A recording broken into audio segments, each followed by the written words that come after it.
Indonesia saat ini menghadapi pilkada serentak pada tanggal 27 November tahun 2020. Masyarakat akan memilih calon dan kepala daerahnya masing-masing untuk 5 tahun ke depan. Para calon kepala daerah tersebut saat ini sedang aktif mengikuti kampanye dan juga debat. Tak jarang, money politics masih marak terjadi, berupa serangan fajar, yaitu memberikan uang ataupun barang untuk menarik dukungan masyarakat, walaupun dampak jangka panjangnya masih belum pasti. Fenomena ini diperburuk oleh rendahnya pengetahuan demokrasi di masyarakat yang hanya sering dianggap sebatas ritual saja seperti pemilu dan kebebasan berpendapat. Ditambah lagi menurunnya tingkat kepercayaan masyarakat terhadap wakil rakyat yang dianggap hanya mengumbar janji semata. Dan hal tersebut menyebabkan normalisasi politik uang semakin marak terjadi di Indonesia. Dalam penelitian ini, kami mengangkat 2 kasus utama. Yang pertama, merupakan kasus dari salah satu paslon di Pilkada Jakarta tahun 2024, di mana ia membagikan sembako berupa beras dan minyak goreng. Di dalam tas yang terdapat foto dan slogan dari kampanye mereka.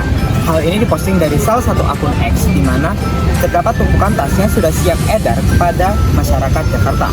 Kasus kedua yaitu kasus pada pemilu tahun 2019, di mana salah satu politikus DPR RI menerima uang suap sebesar 221 juta rupiah yang sudah dalam bentuk pecahan 50.000 atau 20.000 dan telah disisihkan ke dalam amplop-amplop. Hal ini diketahui dikarenakan ia mencalonkan dirinya kembali pada pemilu pada tahun 2019 di daerah pemilihan Jawa Tengah 2. Kami juga menyebar kuesioner kepada Angkatan Statistika 2024. Hasilnya, sebanyak 91,7% responden merasa familiar dengan istilah serangan fajar. Sedangkan sisanya sebanyak 8,3% mengaku bahwa mereka belum familiar dengan istilah serangan fajar.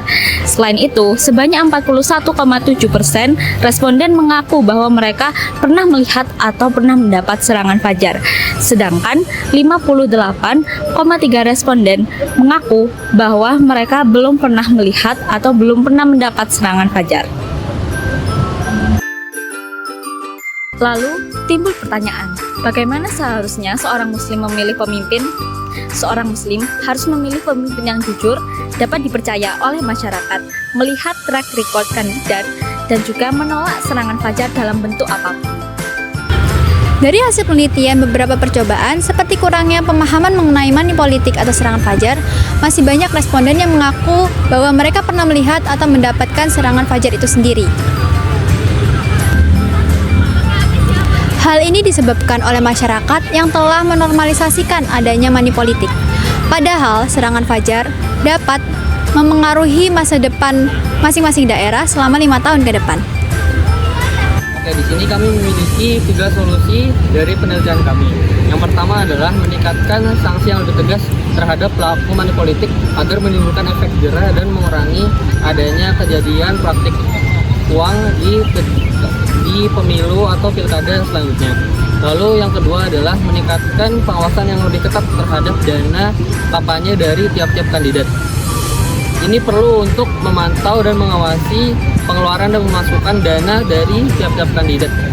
Lalu solusi yang terakhir adalah meningkatkan transparansi pilkada. Ini dapat dilakukan untuk masyarakat dapat mengawasi dari pilkada tersebut, sehingga tidak hanya KPU dan Bawaslu saja yang dapat mengawasi pilkada.